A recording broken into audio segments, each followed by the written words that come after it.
Yo, this is White Label Radio, classic hip-hop from the 80s, 90s, early 2000s. We do that real shit, and we've been teasing the guests all show long.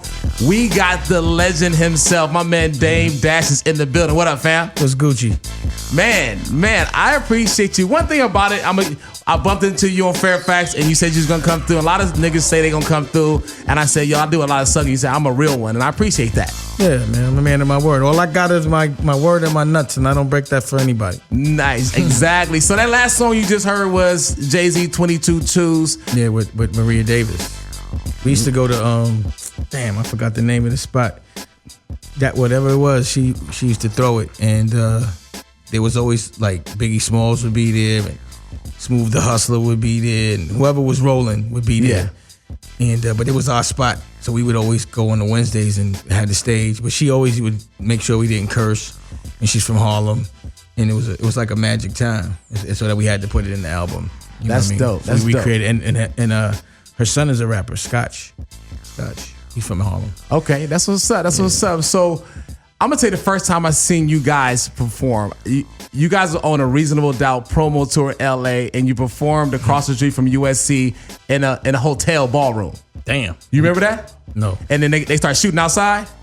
I mean, that happened so much back then. That's why I was like, damn, we was in USC. It's kind of wild over there. Yeah, right across the street from USC in the ballroom. I remember being right front row, and I'm like, y'all niggas are spilling liquor on me and shit. I don't drink and shit. So I was like, these niggas is wild. And then they wasn't shooting at us though. No, they was outside at the end of the show. That. You know how LA's wild and shit like that. Back then, for sure. Yeah, back then or whatever. So like back then, like during that time, how was it? Like when you guys were creating what you was creating, what was the energy like?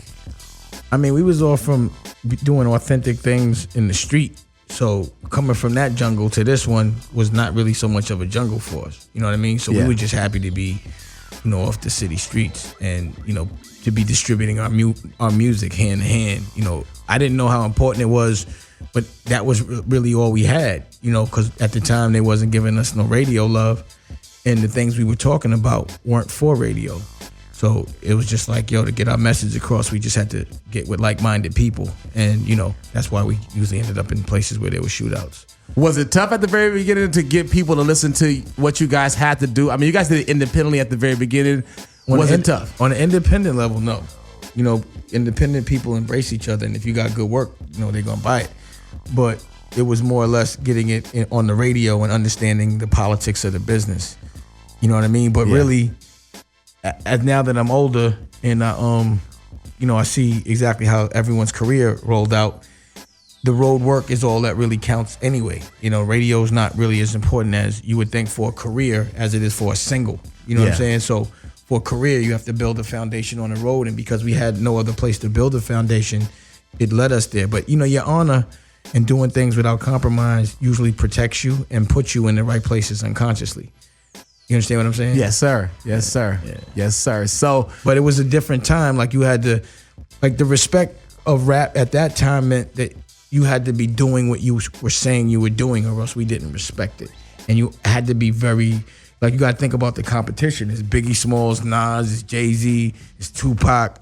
That's like an all-star scenario. So in order to survive or get some real estate or get your name mentioned, you had to be pretty substantial on a lot of levels. You know what I'm saying? So, we always thought we were superstars in the street. In our own mind, we were superstars. I've been Dame Dash since the day I was born. And and we really thought that we knew we was going to take it. It wasn't really no B plan. So what happened, like Rocafella, that first album was in conjunction with Priority. We distributed it through Priority. What happened with Priority? Why did you guys leave and go to Def Jam? Well, the deal wasn't right. In the paperwork, what happened was we were going through Will Sokoloff, who had an imprint over there, and I made it very clear to him, the deal was 23 points. So 20 could go to Priority and 3 could go to Will for doing the deal. The way they had the contracts written, it was 23 points plus 20. You know what I'm saying? Yeah. So, and I was like, yo, y'all trying to play me. And like Andrew Shack, who was from out here, who was running Priority at the time, I was like, yo, why are you trying to play me? You know what I'm saying? Yeah. So I got offended by that. And when I went to shop the deal, I always wanted to stay indie, but the powers that be, and you somewhat like wanted to be validated and be a part of a major label. So I tried to construct a 50-50 deal, which I did, where they bought the interest from us, our other 50, in a certain amount of years based on a formula, sort of like Russell had done. But Russell got over because his deal was based on gross, not net, which was dope. It was a mistake. But my thing was based on net times a number, times a multiple. So what's the profit true? Times. So what happened was we went to Epic was on the table. We went to what's the Interscope? Yeah. And Steve Stout hated on that, so he deaded that without us knowing. Like we went there, we was gonna go with Interscope, but like he hated. And then we went to Epic, Ron Sweeney, who was probably responsible for the demise of State Property. He was running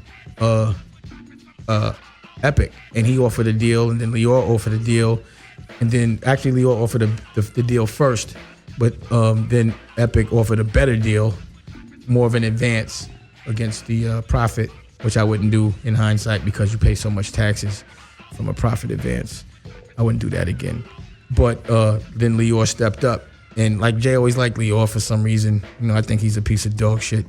But so we rolled with them, I guess, for the prestige of Def Jam. But I learned a lot from those guys trying to rob my mentality. So when you left Priority and with the Def Jam, is it true that you was faxing over reports of how well your records were selling back to Priority, like they fucked up and you should have kept this? Probably. I did shit like that. I know the first time we went gold, I did an ad in Billboard with our middle fingers up like, fuck everybody, we did it without y'all. Not bad for some street dudes. So yeah, I was like that. I might have. I don't remember. I don't remember that, but I might have. I probably did. I was stupid like that. That's crazy. So actually, I think I did. I think I did. Cause we had Ben Baller. You know Ben Baller. Oh, Ben Yang Baller. He used to work at Priority. He was at Priority. I was like Ben Yang Baller. But yeah, he's like a big jury dude now, right? He's like exactly. Like Lamborghini'd up and shit. Oh that yeah, shit is hilarious. Lambos and shit. But that was him though. It was him. He said he would see the faxes come in from you that said, hey, we just went gold, we just went platinum, we just did this or whatever to Priority Records or whatever and shit. Yeah, I probably did. I used to torture Shaq. Andrew Shaq is my man, but I used to torture him. That's crazy. Because he tried to rob me. That's crazy. So you spoke on Lior Cohen, and everybody knows you went on the rant about culture vultures. Has Lior responded since then? Have you heard him respond? I have not. That's what I'm saying. No, he hasn't, because we've been listening. I've been wanting to hear it. I challenge him at any time to any kind of public debate to just explain my differences with him. Maybe we have a difference of perspective, and if he can make me feel better about him robbing my culture, I would love that. But I think he's done too much, And I personally was affected by what he did, and I know what he broke up, and the mentality that he had, that he was implementing in everybody, and how he just didn't help anybody that was helping him, and how he had no respect for the culture. It was just money for him. You know what I'm saying? And he didn't care what it was. I didn't see none of these executives sit down and squash no beefs. Pause. All I saw them do was make money off whoever was winning the beefs. You know what I'm saying? As opposed to sitting in a room and explaining to them how that's not good for human race, not just, hip hop culture in general, and then how to kind of do things on your own, like how to really make the money. Like I'm saying, like the money's all in the show. They wouldn't tell you that. Your money's in your merch. They wouldn't tell you that. They think that the money's in having inflated budgets where everyone gets paid some kind of vig for being a middleman and making you dependent on SoundScan and BDS, two words that you never heard of before you got signed or ever could even think about caring about. That's true, because it's funny because everybody talk about that now a lot more than ever before. You never heard that shit. No artist ever gives a fuck about BDS. A real artist, I saw that happen with the Keys, man. It was like all of a sudden it was about, SoundScan and BDS, man. It was like, that's corny. And so once that happens for me, it's not, I'm not going to be a slave to somebody else's game. And I'm not into making money for everybody else. So it always offended me, and it was uninspiring. So I had to do things that made me happy, you know what I'm saying? Like fashion and movies and just, like I've lately discovered that I'm more of an artist than I thought. Like I'm always making music. I never don't have a studio in the next room. I make music and I just put it up. Like make music, like produce or rap or what you do? Like I'll have a producer or I'll flip some beats or I'll strum a guitar and loop it, or but have an engineer do that. I got like most Def records on deck. Have you ever rapped before? Nah. You never wanted to spit? Nah, I never wanted to spit. On that recent joint you did with Cameron or whatever, you was on the intro, and I thought you was going to. Thought wrong. I thought you was about to get busy. I said, "Damn, they about to get busy." I was like, "No, I'm definitely not gonna start getting busy at 44." Okay, I appreciate that. I appreciate if it was that. corny then, I know it would be corny now for me to be rapping. I like being a businessman, and I like talking over beats, but I always did that. But the rap thing really never was something that I wanted to do, ever. That's smart. I don't know why. You found your niche, you played your position, and you did it really well. I mean, I did whatever needed to be. Like, put it like this: if Rocafella was going down, like we didn't hit that big pimping stride, we was cooked. I might have had to say a verse, but it would have been for the money, to get it back. Like, I never really enjoyed dancing around on stages. You know what I'm saying? It was just, Jay Shaw was kind of boring, so I had to liven it up. Yo, it's funny you said it. Okay, now not throwing no shade because I'm a hip hop. Ain't no shade. He has hit records. But no, I'm a hip hop connoisseur, and he has a terrible show. I tell everybody that Nas has a terrible show, but they got bomb ass records. They got hit records. Yeah. They just stand there and they do the thing, or whatever, and everybody's like, "Oh, I went to the JG show, the Nas show, and it's great," or whatever. No, it's not. Those kind of guys that are really lyrical are really shy. Yeah. You notice they're quiet. They're artists because they're non-confrontational. Yeah. And, that's the way they express themselves through their art. So they're confident while they're rapping, but they're not confident enough to be dancing around. And, even Rakim, I don't think he's insecure on any level because he never cursed or even said a hook. He was just too cool to be doing nothing. But, hits. And I called Nas and Jay Z the son of Rakim because he has the same type of. They're not Big Daddy Kane. They're not dancing around, flipping or whatever. Rakim is the high level OG, super OG rapper. Like, I'd have to get down on one knee for him. Like, pause. Like, you know what I'm saying? I have ultimate respect for Rakim. He's the king of rap to me. Nah, he definitely is. So, let's take it back. Harlem. Harlem is special as far as. I've never been, but as far as the people that come out of the energy, the people that I meet from it, what does Harlem mean to you? I mean, we just have ultimate swag and confidence. You know what I'm saying? So, I came up when crack first came out. I was 15 and I was able to become, I had more money than my parents fairly early in age. So you become a grown man with money, young, and, with that kind of income, not thinking about bills and, not your full brain, half your brain's not developed. Yeah. You tend to just get super swag, and it was competitive back then. So you have like young dudes that had hundreds of thousands, no bills, cars. It was right from A to Z. It just the way we did things at the time with that dough, and the confidence we have with it. I've been around the world. I've never really come across anyone with a pure Harlem swag or better than a pure Harlem dude swag. Harlem dude could do anything.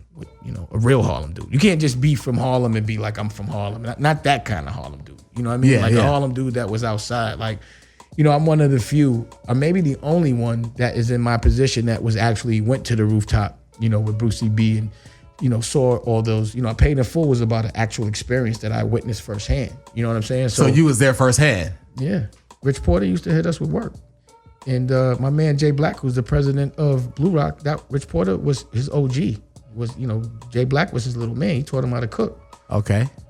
I got, legends kind of raised me. There's people you read about or hear about in records that are personal friends of mine, like Lou Sims. You know what I'm saying? Yeah. Like, guys that everyone else is putting in their raps and naming themselves after I had personal interaction with before the music. And now I'm able to be in a situation where I see a lot of unauthentic people that are inspired by these experiences, pretend or want to actually feel like they've lived them, but they actually haven't. Yeah. But I actually have. So, just like back then we laughed at people. Imagine how I was really laughing. I'm laughing at people in the street. Imagine how I'm laughing at fake executives that are pretending they have more swag than they do, or that they're tougher than they are. And the experiences or my method of survival was really my honor code. And a lot of people don't have honor to survive. Like in the street, in the war, the only way to get through it is to be honorable. So, I see people unhonorable all day. It's disgusting to me, but, I have a tolerance for it because not everyone had to survive the way I did. with my honor. And all my friends from Harlem, you know, we had a crew called The Best Out, still do. We threw parties at the Cotton Club. We gave away our first 100 bottles of, you know, first 100 girls got a free bottle of Moet. We would shirt off, dancing. This is, you know, I'm 15, 16, you know, going to the... Oh, word, damn, that young? Yeah, 17, 18, all that, all those years. Like, you know, my hustle game stopped before I was 20. But I had done so much, you know what I'm saying? So, you know, that experience and surviving that experience makes it where, yeah, everything else seems like nothing to me. So it's easy, you know. And then the history that I was able to witness in music is ridiculous to me as well. You know, I was able to witness street history, and then like I also was around when Biggie Smalls, he said my name in a rap. My son knew Biggie Smalls, but he doesn't even remember it. I'm like, you don't remember Biggie Smalls was your man? Like, you know what I'm saying? Like, you know, I used to get high with Biggie Smalls. We used to have drinking competitions. You know what I'm saying? You know when he says that stink mink gators, that's because whenever I saw him, we'd have a drinking contest, and he ended up throwing up on his mink. So D-Rock and them was like, yo, you got a stink mink. I did not know that. Wow. Yeah, at the Bobby Brown was having a big shout out to Bobby Brown too. Was having a birthday party, and you know at Dead President's video shoot, you know, we was drinking and pulling out real money instead of Monopoly. Me and him got into a drinking contest. That was the first time I hung out with him, and I ended up getting played. So every time I saw him, it was on, you know. So I seen him at the Bobby Brown. He was supposed to go on stage and everything. Puff was calling him up. He was too drunk, and I went to the curtain and threw up. So he didn't see me, so I could drink more. And I caught him that day. He ended up throwing up on his song. Damn. But we had that kind of fun. Like in Miami, I remember he, you know, because I didn't smoke, and they used to smoke a lot. And I remember us, like C's would come in and roll like 60 blunts before they would even start. And then they start smoking, and I'd be like, yo, goddamn, how high do y'all want to be? But he'd be like, come on, man, you got to smoke with me because I drank with you. So he would get me all high, and I'd be paranoid and shit. Back then, I used to get paranoid. So he's the one that got you into smoking? No. No. I started smoking in Big Pimpin' because we used to make me paranoid. But in Big Pimpin', me and Biggs was smoking because there was no champagne, and I wasn't paranoid. So from then on, we would start smoking. It opened you up after that. I mean, I guess when you don't have no guilt or no skeletons, you know, I was free of the game, and it was like a celebration. It's just like tattoos, you know. When you really in the street, you can't have no tattoos because you don't want nothing to be able to identify if you've done something. But that's true. That was really like my saying, like, I'm not in the street. I got tattoos. I can't put in no work. Yeah. You know what I'm saying? That was me saying, like, we were really happy not to have to be in the street anymore. You know, our whole thing was to be here to help raise our kids. It doesn't help your kids being dead or in jail. That's true. You know That's true. So it was like, it was a means to an ends. And as soon as it got ends, I got the fuck out of there. You know what I'm saying? Like after the pay the full, that situation, I stopped hustling completely. That would make me want to stop hustling too. Shit. I just was like, if they could touch him, you know what I mean? I was young at the time. I was like, damn, he was like our hero. And he was a legend too, so yeah. He was, you know, he was a legend then. Yeah, exactly. Living legend. Living legend. He was doing it. You know, you'd have to see it to understand it. You know, I got to witness that kind of swag. You know what I mean? So talk about Harlem. One of the legends that died before their time, my man Big L.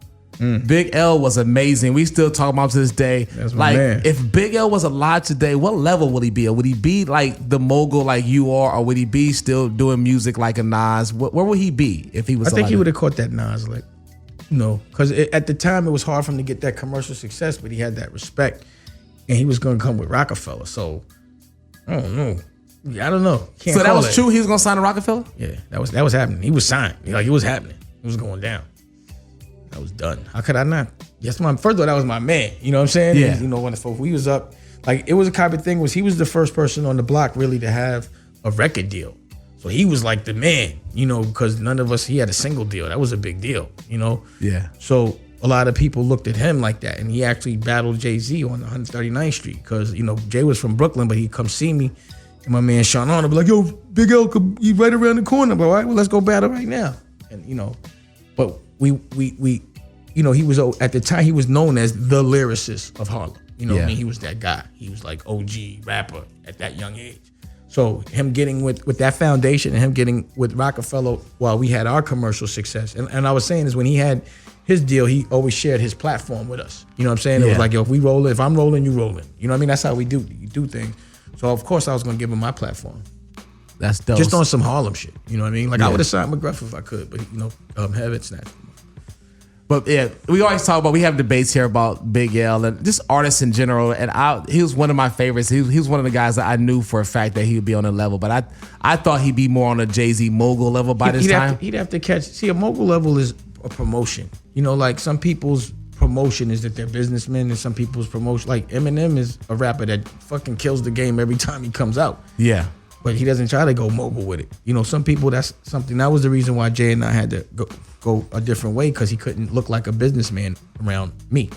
You know what I'm saying? And that was what he sells, that he's a businessman. You know what I mean? So that's the reason why you guys parted ways, is because Well, I think, that's what he told me. it was a conflict of for him. For him. It didn't matter to me, because I wasn't trying to pretend. He needed a businessman like a Steve Stout to be in his pocket and do the business. You know what I mean? And him get the, you know what I mean? Like, I'm really a businessman. You know what I mean? So I could dig that. That was cool. It was whatever. But that was the reason. You know what I'm saying? It was like, a lot of rappers sell a lot of records and don't say they're businessmen at all, and just enjoy making money. You know what I'm saying? So I mean, look at Tech Nine. Shit. yeah. he's a prime example. But he's a businessman. Yeah, but he don't talk about that shit at all. That's not his gimmick. But the business, that's what I mean. Some people don't even bring up the business. They just want to be, you know what I mean? But some people, that's a marketing thing, to be saying you're a boss. You know what I mean? And there's, different levels of bosses, I guess. So let's take it back a little bit. I've always wondered, because you guys were strategic with what you did. Always. And when Tupac was going at Jay Z, why didn't you guys respond?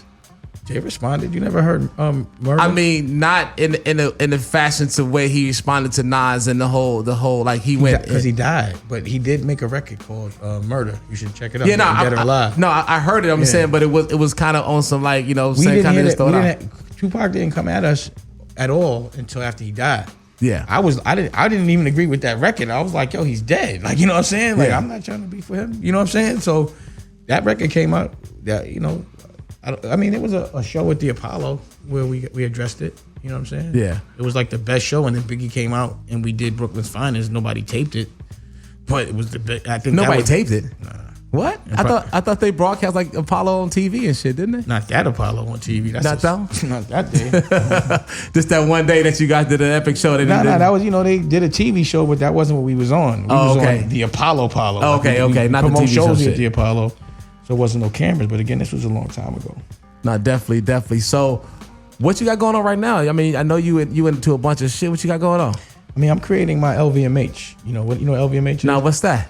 LVMH is the company that owns Louis Vuitton, Givenchy, Donna Karan, Hennessy, Moet, Dom Perignon. It's a company that owns a lot of other high-end companies. Okay. So what I've been doing is creating my umbrella company, and I have companies like Rachel Roy under that umbrella, which is a big a fashion business. Yes. I'm actually in court about it now, and there's no business without court, by the way. It's just part of the game. And then I have my music division, which is Blue Rock, and I've recently been inspired enough to get back in the game through my man Jay Black, who's the president of that division, and it's a lot of artists from Harlem all the way down to Tampa, to Jacksonville. Like, what I did was I just got with the people that were, to me, the Rocafellas that didn't get that platform. Yeah. And I found them. And then I even found this kid, Bootsy found this dude, Jay Gunner, that's like a live show rapper. Like, I think he's like a Kanye kind of thing, but maybe a little iller at that level. You know what I mean? Yeah. And then, in the beginning, like, Kanye didn't start with a live band. You know what I'm saying? Yeah, He didn't start with that. And he's confident, and he has a good show. And then I'm making movies. I've been really into my directing lately.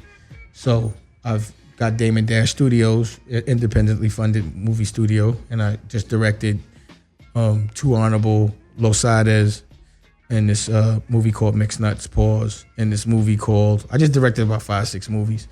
And my way of approaching it is doing mixtape movies, sort of like how Streets is Watching was. Yeah. But can you imagine if there was a Streets is Watching and then there's a Streets is Watching movie scripted? So I'm giving you, the mixtape version because I could and nobody else can, like Quentin and them, because that's what I'm going after. And then I'm putting it out in a theatrical level, and do it the traditional way with a completely different experience. So you get the mixtape movie, which you can go watch right now at losidas-studios.com and order it for $10. And Too Honorable, d-studios.com. And you could order that for $10 and you'll get the mixtape movie, and it's musically driven and it's dope. And then you'll see the album, the movie come out again in about a different movie, with a different experience, come out theatrically in about 3 months. And you mentioned the Streets is Watching. Like, that is a great concept. Did you come up with that concept? Of course. I came up with every single concept at Rocafella. So when One thing I didn't make up was the name. Tone Hooker made up that name from Original Flavor. When you came up with that concept and you pitched it to everybody, what was the response when they first... I never really had to pitch to Jay and them. They just would know that they trusted me blindly. But the pitch had to come from me trying to get the money out of Leo and them. So we had to pay for it ourselves. And then they wanted to reimburse us after it was done and kicked off. But, and they see how dope it was. I mean, that wasn't what they said. Leo was flat out like, you cold. You know what I'm saying? And I'm not putting up another dollar. I was like, fuck you. And I was trying to buy Rocafella off. We owed him $3 million. But then in the meantime, because they wasn't kicking up no more bread. That's why I'd be pissed off to see him up under, how he, anyway. So then I went and put up, and then we went up and put up the money and did it ourselves for Streets is Watching. But that's what we would do. We was on Profile. Was it Profile? Nah, it was what was Gangsta on them on? What was that? They was on, shit. What was they on, Nels? There was on Chrysalis or... Nah. EMI, yeah. Nah, but it was a label. It was run by, I forgot the dude's name, Pat Moxie maybe. But anyway, whatever label that was, we had a single deal with him, but we bought our way off that too. I was like, if I got to pay for my own stuff, then you talking about Payday? Payday. Yeah, you talking about Payday? That was the original, right? Yeah, we was on Payday for a second. Yeah, for a second. But yes. Like I said, once I start paying for shit, I'm out. So if I pay for it, I'll be gone. That's why they hurry up and give me my money back quick, because I was like, yeah, motherfuckers, I'll be right on y'all. But yeah, that was Streets is Watching was dope. It opened doors, because what happened was we did. This nigga Hype gassed Jay into doing Sunshine, and the original treatment he had was that, like, his nose was going to be a balloon and pop off and all kind of clown shit. What? Word, it was stupid, man. Wait, rewind that. So his nose was going to be a balloon and pop off? That shit off. Yeah, it was stupid shit like that. And I was like, yo, come on, man. Because everyone wanted to use Hype, because that's the way you got the real estate on MTV and BET at the time. Yeah. And I was like, he trying to play us, man. And we gave a variation to that, and that shit still killed us. So we had to do Streets is Watching, because that shit had us ice cold. You know what I'm saying? Like, so we had no choice. I was like, let's just do the B-side so motherfuckers know we ain't no shiny suit motherfuckers. And, because Puffin them was winning with that shit. Yeah. So we was trying to just fit in. And that's why I never, ever since that day, tried to fit in again. Yeah, nose was going to... That's crazy. Stupid shit. It was crazy. I'm glad that didn't happen, because we probably wouldn't be sitting here talking right now if that happened. I wasn't going to let that happen. That would have killed y'all off totally. At that time, motherfuckers was listening, And then you guys did Backstage. Backstage was your concept as well too? Come on, the whole tour was my thing. I don't want to be bragging and shit, but yeah. So I'm a brag for you then, nigga. Shit, I appreciate it. Yeah. It was. I actually went to the theater and actually paid my money to go see it. It's theatrical. I knew that Def Jam was gonna try to take credit, so I definitely brought cameras, but I document everything anyway since back then. Down to my best out parties, I used to document those, but Claudie B lost the tape. But yo, the best part is when you was in the fucking bathroom getting your fucking hair cut or whatever you was doing or whatever, and you start talking about the fucking jackets. It was just so truthful. And I felt your passion with those fucking jackets, because I'm like, yo, like, them niggas didn't do shit. Y'all was sitting on the at the table. They used to do that shit every day. That's why Kev was comfortable with the camera, because that shit happened every day. If the camera was on every day in Def Jam, it would have been a highlight flick every day. If it was like a sports center for me yelling at Kev and the whole Def Jam staff and them just being numb to it because they know they was dead fucking wrong, you just caught us with the cameras on. That shit was every day they tried to play me. That's crazy. It's funny every because like fucking day. That's why I used to be frustrated. Like, yo, man, y'all gonna try to play me every day, and they did.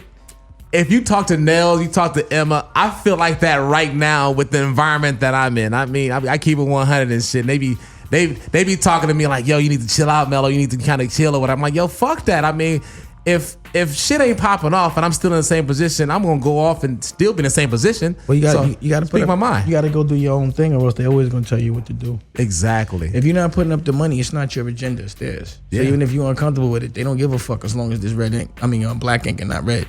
Yeah. I tell everybody, if you work for somebody, you always have an expiration date. I just know that, and I wasn't working for them. We was partners. That's what was crazy. Yeah. They was trying to play me. And the thing about it is the person that's always trying to tell you what to do didn't put up a fucking dollar. So it's like, this ain't your company, man. You know, you a supervisor. Stop acting like a boss. But, you know, the minute that I got out of that, I've been so much happier, you know, and so much more profitable. And I'm able to work as I'm inspired with who I want. I never have to argue. I coach a lot to get people to be great, but I never have to argue, you know. I don't have to argue. So how much do you miss the old Rocafella, the creative side of it? Not the beef and not the culture vulture shit, but when you guys are creating that magic together, how much do you miss that part of it?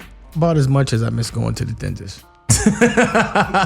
You don't miss any of that? Not at all. So when they had that... Only thing I might have missed a little bit was Keep It Real Wednesdays or something, where we could break the, you know, where the producers would break. I wasn't the dude that would sit in the studio. That wasn't me, because I'm an energy, like, you know, I absorb everyone's energy, and an artist is supposed to be completely comfortable, and I found that I made an artist uncomfortable. Oh. You know, and I would take up all the energy with, you know, I become the star when they should be the star. You know, so I let them have that. I would come in after the shit was made. You know, like making the Blueprint was dope, you know, because we just caught a lick, and, you know, we got with Kanye and he had all these beats, and that was fun. But honestly, I used to walk in and out of there because there was too many dudes in there. I walk in with the girls and be out. I walk in the girls, everybody be mad, tease Just Blaze, and be gone. You know what I'm saying? That'd be that. Period. That's crazy. So when you seen... I would just front on them. I would just bring girls around. When you seen recently... Jay Z and Beanie Sigel got together and they did the whole reunion. Everybody is a buzzing on the internet. That didn't bring no nostalgia back to you? Not even a little bit. I was like, man, I'm glad I'm not on that stage. Really? Hell yeah. There's too many dudes, man. I'm 44. I'm not trying to be around a bunch of dudes all day. So and it's just not. That's why I transitioned out. Like, you know, I didn't even see it. I saw one picture of it, and that was all I saw, really. And so we'll never get you guys to do no reunion thing. Like Puffy just did the whole Bad Boy reunion on BET. We'll never get a Rocafella reunion where you come out one more time and... Listen, man, you saw the Breakfast Club, man. Yeah, I did. Because of my issues there, then there's nothing to talk about. You know what I'm saying? I did. Of course, we all saw the Breakfast Club. What I'm saying is y'all knew my reason. So, you know, again, that's that. It ain't got nothing to do with... That's the reason why, you know. Yeah. I can't be in an environment with people that don't play the game like I do. So that's that. You know, and the game I play, you violate certain things, the game's over. Yeah. And the game's over. Yeah. It's over. You know what I'm saying? Because like, they can do that if all they day. did it one time, they're going to do it 3 or 4 or 5 and 6 times. It ain't that. And it's your fault. No, I mean, it's not that. It's just, again, there's an honor code that I signed on to and it's been violated, and I'm not doing it. And for people that understand it, and you can't expect everyone to understand it, but people that are cut from that cloth do. And it's funny you say that, because I remember a while ago when the whole thing happened, and somebody was talking to Kanye West, and they talked to you about Kanye West, and you said, well, he wasn't cut from that cloth, so I didn't expect any more out of him than what he did. Right. Because he's not from that. But them other niggas, they was cut from that cloth, so I expected more from what they... Whoever signed that contract, then you can't look the other way for certain things. Yeah. That. But, you know, enough of that. Yes. So you, I want to ask you about Karmaloo. Was you guys actually going to buy Karmaloo? Yeah. What happened? The dollars didn't make sense. It was too much money for what I was trying to do with it. You know what I'm saying? So I looked at it as it had 4 million uniques a month, and I'm trying to sell content. So Yes. I'm like, if I have that platform and I'm selling $10 a joint, you know, that's a lot of money. Yes. It's $40 million around there a Yes. month. A month. And I had I have a lot of different movies, and also it made sense for my business model as to selling the ancillary thing. So Yes. I looked at it like that, but They was in debt like 30 million, huh? It was too much debt on it. It was a lot of debt on it. Yeah, it's too much debt. Because I'm in the fashion world, so everybody was like, they just created the hype to sell crumble. Everybody was like, well, I don't think Kanye West and Dame Dash was ever gonna buy it. They just wanted. No, we was gonna buy it. No, we went through it all. There was a lot. I went through the due diligence, hung out with what's his name? Greg, Greg got Seco, and I understand why. I know what happened. He's a fucking moron. I'm gonna be honest with you. I mean, you know what happens? I'm gonna be 100. I'm gonna tell you. I'm gonna tell you what happened. I'm gonna tell you what happened. happened. All that happened was he was spending other people's money too fast, too much, and that's what happens when someone gives you a check. You just spend it, and that's what happened. He might have spent it on a lot of things he shouldn't have. So it aggregated a lot of debt. The company itself, without the debt, was actually doing all right. It was sustaining, but it just can't get from under the 8 ball. So instead of putting up $30 million to dig them out, I could put up $3 million and do your own thing, clicking. So it just didn't make sense. It didn't make sense. So are you guys in the process of doing your own thing like that? I mean, I'm Damon Dash Studios is like that. Okay. And also my man JT gave me his technology for Trap Flicks. He built my technology to have my own subscription. I mean, the lick is the subscription model, and that's what when I was saying things I'm doing. Like also, I'm launched a wine called Dusko Blue, and the whiskey's coming behind that. So I got my liquor part completely indie, and he gave me his technology to do a subscription model for all my movies. So I already got like 25, 30 movies I did, and I'm giving you 12 different ones and all my music catalog and the new music and anything else I'm doing for a subscription model. Like, maybe like $10 a month. Or what was with Netflix? Like $7, $8? I'm gonna do Netflix. So yeah, $7, $8 a month. I might just give you $50 if you buy up front for the year, for the first year. You know? But my thing is, I know my demographic, I know my consumer, and I'm gonna just cater to them and keep my margin. I don't need a bunch of middlemen to get traffic. Like, I'm not saying I'm not gonna do and put my stuff, on Netflix and on iTunes, but you will have the chance to get my shit. Streaming is the lick. But what's happening is people are streaming and have a collective of other people's. I have enough content to have my own shit stream. Yeah. Stream. So, just like Trap Flicks, he has his own content. I have my own content. All my movies, my Poppington. Also, I do the Poppington University where I teach a class about business, and that's been pretty dope. When we gonna get one on the West Coast in LA? I'm gonna hook it up. I gotta. Yeah, when somebody, I'm gonna hook it up. I went online. I was like, "Oh, this is dope." I signed up. I'm like, "Yo, this is dope." But they sent me some address in New York. I'm like, yeah, no. You didn't look at the whole commercial. It said New York.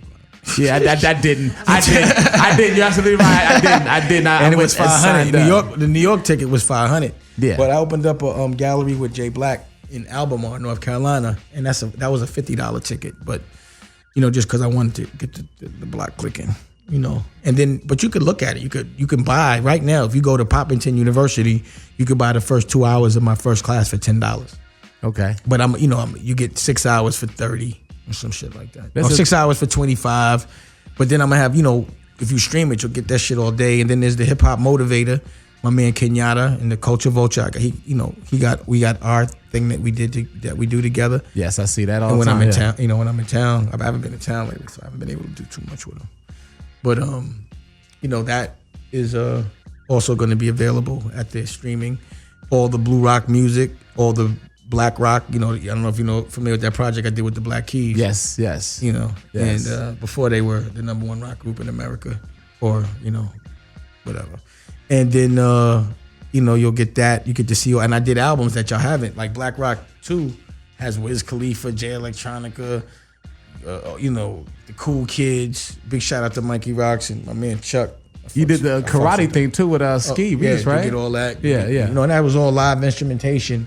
When I started to do rap again on music, I wanted to see it different. I wanted to combine. I wanted to do something that hadn't been done, and plus I wanted some rock and roll money because I hustled in my block and I got money there, so I wanted to go and take over another block. And Black Rock made me A1 in rock and roll. Yeah. Rick Rubin me a little bit. So I love the fact that I could talk. I done made records with Eric Church. I done country music. I do jazz records. I did with Harold O'Neal, the pianist. Charlotte, Sharon Rothman, a classical violinist. I just do things because I like to do fly shit. You know what I'm saying? It's not about the money for me. It's about the fly shit. I opened up galleries in Hong Kong and Beijing, in Hong Kong really, but went around to Beijing and Thailand and Shanghai and just looked for cool people and brought people back from there to here and brought people here to there. And I think if I could put my money on the best guitar player on the planet right now, I'd have to give that to my man Taz from the London Souls, Tash from the London Souls. Like I'm able to see greatness in its pure form before it gets infiltrated. So what you think about the new music that's out today, new hip hop? Since you were in the hip hop in the heyday, what do you think about the current state of hip hop and the music right now? I mean, I'm 44. I think that there's things that are trendy that are out. Some of it's gonna last, and some of it's not. Some artists look real cool young, but they're gonna look real stupid old. You know what I'm saying? So you gotta make sure that you're not just, an artist right now gotta remember they gotta have longevity. So you gotta maintain a certain rock, like from 20 to 30, you're a rock star. You know what I mean? Yeah. And you can do whatever you want and make mistakes and bug out. But, after 30 and 40, you're supposed to be responsible. You got kids. Now you're kind of maintaining what you did in your 20s and 30s, but you still got to look cool. You know what I'm saying? So who do you see right now as the new cast that will have that longevity, if you can predict the future? A$AP Rocky. Okay. Harlem. Definitely Kendrick Lamar. Okay. He'll have that Nas thing going, I think, no matter what. I don't know. Big Sean. He doing his thing.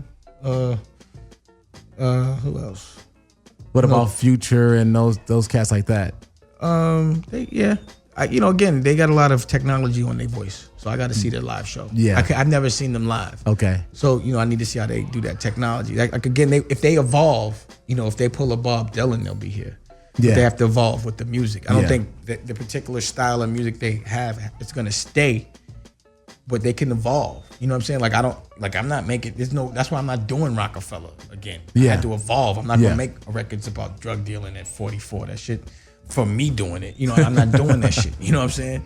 Yeah. So, I have to evolve. I had to do fucking art galleries and schools and fashion and liquor. You know what I'm saying? But I sell oil, man. I have oil Dash Motors. I have an oil company.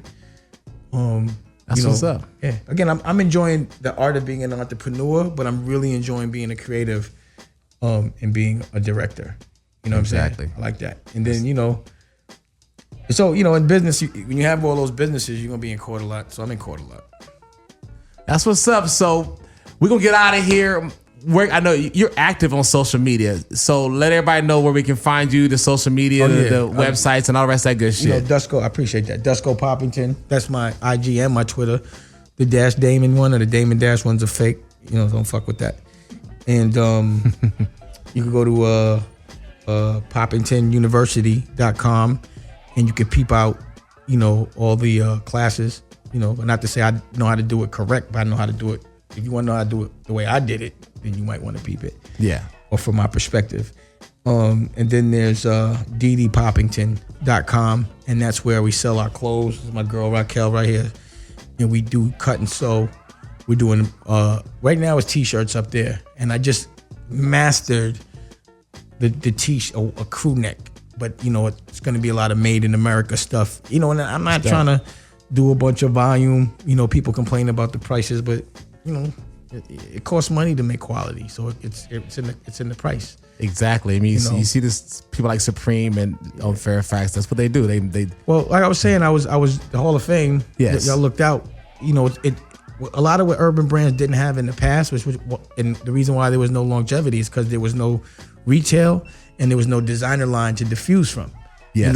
But I think the younger generation is getting it when I walk on Fairfax and I see all these dope retail environments where you're showcasing your point of view, not necessarily to make money. It's a lost leader so that you can do other things. But a lot of people don't understand that, but you guys are understanding that. So I think, the millennial generation, you asked me about the state of hip hop. I think it's in a good place because there isn't any politics. There's no middleman. And whatever you want to do, you can do because of the internet. You know what I'm saying? Yes. And people are listening. The shit I was saying 10 years was unheard of. It was like I was talking to slaves, like, you gonna reel at massa? Fuck that. Fuck you. This nigga, you gonna let this nigga? Like, I had black people, like, you gonna let this nigga talk to you like that? You know what I'm saying? It'd be like crazy. But now, because there's no more slavery, people are not scared to embrace independence. And because I survived the war, because motherfuckers was bombing on me for like 5 years. Yeah, they was. That shit was crazy. I thought that shit was funny because I was like, y'all gonna make me the underdog, none of y'all gonna have jobs in 5 years, you know? And that's exactly what happened. And I'm still here. So I think the millennial generation is in a good place, you know? And I think hip hop's in a good place because it's a lot of creativity. It's a lot of flavor that people are dancing again. You know, Yeah. I actually, when I was in hip hop, people had stopped dancing. I was the only one. Here you was. That was still doing it. Like, why can't I dancing? Motherfuckers was. I think I came from a very insecure part of hip hop. You know what I'm saying? Because everyone was so fucking tough, and most tough people ain't that tough. You know what I'm saying? They're usually scared. That's what's up. You know, they're afraid. So I think hip hop's in a great place, and I look forward to it. I think music's in a good place. Actually, I'm working on the Dream Team too. I've been making records. Okay, I so made a record. I make some ill records though. My shit is kind of hot. So you need to bring some back so we can play some I'm shit not on finished. the radio. I'm cooking, but I got a couple of things, you know, that are almost done. Well, but I gotta. when they done, I'm saying. I've been living on a fucking farm for the last month, right? I've seen the pictures. Yeah, Yes, I've seen and- the pictures. Yes. You know, I can't get to everybody from that farm. You know what I'm saying? So who's there? I've been making records with this girl Nicolette is ill. This girl can rap. She from Harlem. She's ill, and I'm putting my money on Mook, Smoke Dizza. I love Smoke Dizzy. He's dope. He's dope. I put my money on them from Harlem. So when you got the music, we definitely want to hear it. Bring them back. Bring Mook back. Bring Dizza. Shit, You know I think what I'm I saying? just released a mixtape called The Blue Warriors. I made that shit like in last summer, but I forgot. I did artwork and everything. That's what I do. I make records and forget I be having them. Yo, I got a record with RZA and the Black Keys, a whole album. What? Yeah, I told you I got a record with Mos Def produced by Ski. So You know what I'm saying? we need those records out, man. I So gotta stop. be inspired to deal with motherfuckers putting out records, and when people start making money off shit, things change. Like, Yeah, what's that is true. I just made Wiz Khalifa used to be, and I say this story all the time. He used to be up in Woodstock with me, just making records and making movies and shit, and somebody came and just kidnapped him. That kid Ben G, clown ass nigga. Yeah. He just kidnapped him with somebody else and just took him. But I wasn't trying to get money with him. I just was liking it because my son was inspired by it. Yeah. And he was cool. And I just wanted to be able to smoke weed because I knew he was going, before Black and Yellow, I knew he was going to do his thing. You know what I'm saying? Yeah. I think Wiz Khalifa going to be there. He evolves with the time. You know what I'm Yeah, saying? He's he does. evolving. You know what I mean? He's evolving. They're not really stuck in one place. You know what I'm saying? It's not like some rappers, it'd be like they just came home from jail. Like they did 20 and come back still wearing rockwear thinking it's still hot. It's not. You know what I'm saying? You gotta, cut, you gotta cut, your pants gotta get cut with the time. Yes. Motherfuckers yes. still walk around with them big baggy pants. That should be looking funny. And it's funny because it didn't look funny to me back then. But now that shit But now, yeah. but 'Cause you're some 44 people, now, shit. yeah, but some That's why. people will still grasp onto it. Yeah. Because they're not used to nothing else. They don't want to evolve. It's the thing I was telling, my man Sway, like, yo, take that hat off, man. You know what I'm saying? It's like, let's evolve. Let me see a different hat.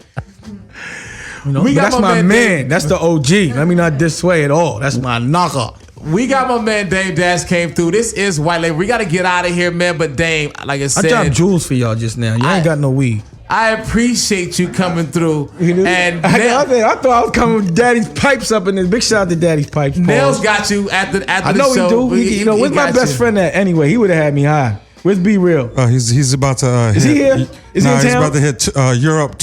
He leaves tomorrow morning. Damn, that's 20 days. nigga. But we got you. We got Be you. Real's my best friend. I'm gonna put that on record. We got you. We got you. That's my nigga right there. So thank you, my man Dame Dash, for coming through. I appreciate you holding All us right. down or whatever. I One appreciate love, whatever. that. I'll be in your store in a little while. I need some hats and some shorts. You had some shit in there. I got you. I got you. This is White Label Radio, classic hip hop from the 80s, White 90s. Label. You know that's what I used to do. I built my whole career on White Label. That's the name of the show because of that shit right there. Really? Yes, because of the White Label. See, we do the hip hop history shit.